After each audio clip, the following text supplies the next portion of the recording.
રાજકોટથી ખોડલધામ સુધી પદયાત્રાનું આયોજન સરદાર પટેલની 150મી જયંતિને લઈને યોજાઈ પદયાત્રા ગુરુકુળના બાળકો રાષ્ટ્રધ્વજની સાથે ઉભેલા જોવા મળ્યા। રાજકોટથી આજે પ્રસ્થાન કરી 28મીએ કાગવડ પહોંચશે। સ્વદેશીના સંદેશની સાથે પદયાત્રા ખોડલધામ પહોંચશે। ધારાસભ્ય રમેશ ટીલાડા દ્વારા આયોજન કરવામાં આવ્યું। યાત્રામાં સ્વદેશી અપનાવો સંદેશો લોકો સુધી પહોંચાડાશે।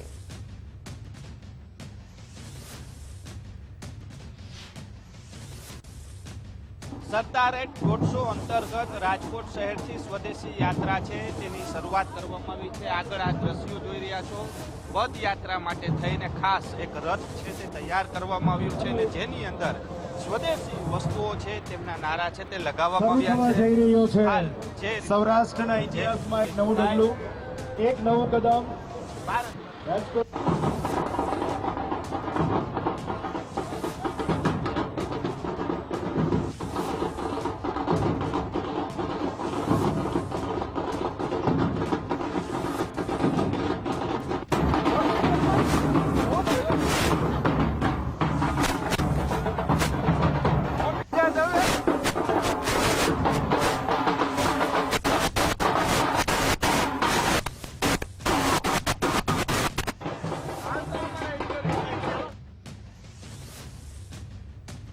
રાજકોટથી ખોડલધામ સુધી પદયાત્રાનું આયોજન કરવામાં આવ્યું। સરદાર પટેલની 150મી જયંતિને લઈને પદયાત્રા યોજાઈ।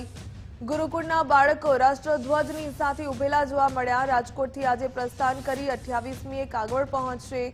સ્વદેશીના સંદેશની સાથે ખોડલધામ પહોંચશે।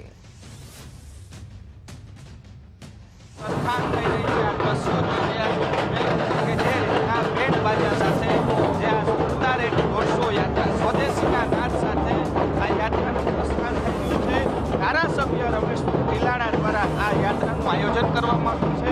રાજકોટથી કાગવડ સુધી આ પદયાત્રા જવાની છે। સ્વામીજી આશીર્વાદ પણ આપ્યા। સ્વામીજી શું કહેશો? ખાસ અનોખી યાત્રા સરદારેટ 150 ને સાથે સ્વદેશીનો સંદેશો પણ કહેવાનું એટલું જ કે સરદારનું સ્વપ્ન હવે સાકાર થઈ રહ્યું છે। દેશને રાજકીય આઝાદી ભલે મળી હોય પણ સ્વદેશી ગૌરવ જ્યાં સુધી ઉત્પન્ન ના થાય ત્યાં સુધી દેશ આઝાદ નથી।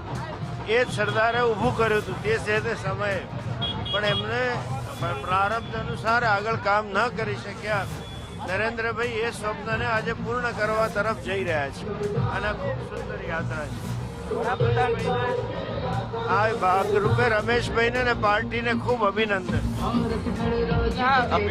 આપ્યા। રમેશભાઈ શું કહેશો? આ યાત્રાનો તમને વિચાર કેવી રીતના આવ્યો? સરદાર 150 ને એક અમે પદયાત્રાનું આયોજન કર્યું છે અને આ આયોજનમાં અમે રાજકોટ સ્વામિનારાયણ ગુરુકુળથી શરૂ કરી અને ખોડલધામ કાગવડ જવાના છે અને મોટી સંખ્યામાં લોકો જોડાય છે અને અમે અલગ અલગ સરદાર સાહેબના જે રથ બનાવ્યો છે એ રથનું અલગ અલગ સમાજ દ્વારા એના પહેરવેશમાં સન્માન કરવામાં આવે છે અને ખૂબ લોકો આમાં જોડાયા છે અને હું રાજકોટની અને સમગ્ર ગુજરાતની જનતાને પણ અભિનંદન આપું છું અને આભાર માનું છું કે નરેન્દ્રભાઈ મોદીનું જે સ્વપ્ન છે કે વિકસિત ભારત બનાવવા માટેનું, આત્મનિર્ભર ભારત બનાવવા માટેનું, એમાં સૌ મોટી સંખ્યામાં જોડાયા છે ત્યારે હું સમગ્ર પ્રજાને હું ખૂબ ખૂબ આભાર પણ માનું છું ને અભિનંદન આપું છું।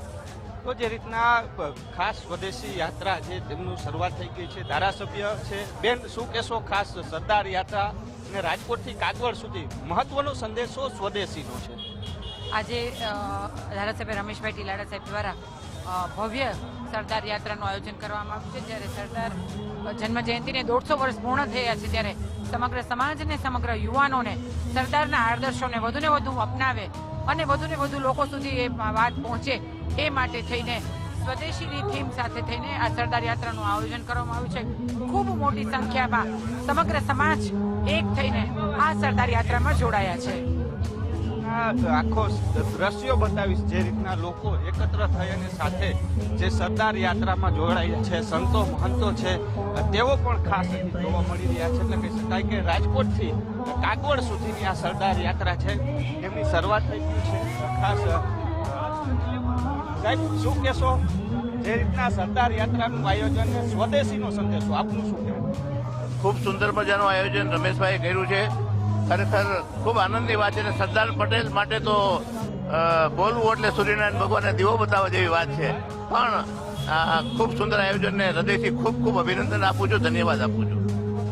અલગ અલગ સમાજના ઉમિયાધામના જે ટ્રસ્ટીઓ હતા તે છે ખાસ આ સરદાર યાત્રાનું આયોજન છે તે શરૂઆત થઈ ચૂકી છે. કહી શકાય કે સ્વદેશીના થીમ સાથેની આ યાત્રા રાજકોટથી કાગવડ સુધીનું પ્રસ્થાન છે તે કરવામાં આવ્યું છે. કેમેરા પર્સન કિશોર વાડોલિયા સાથે રહીમ લાખાણી, ગુજરાત ફર્સ્ટ, રાજકોટ.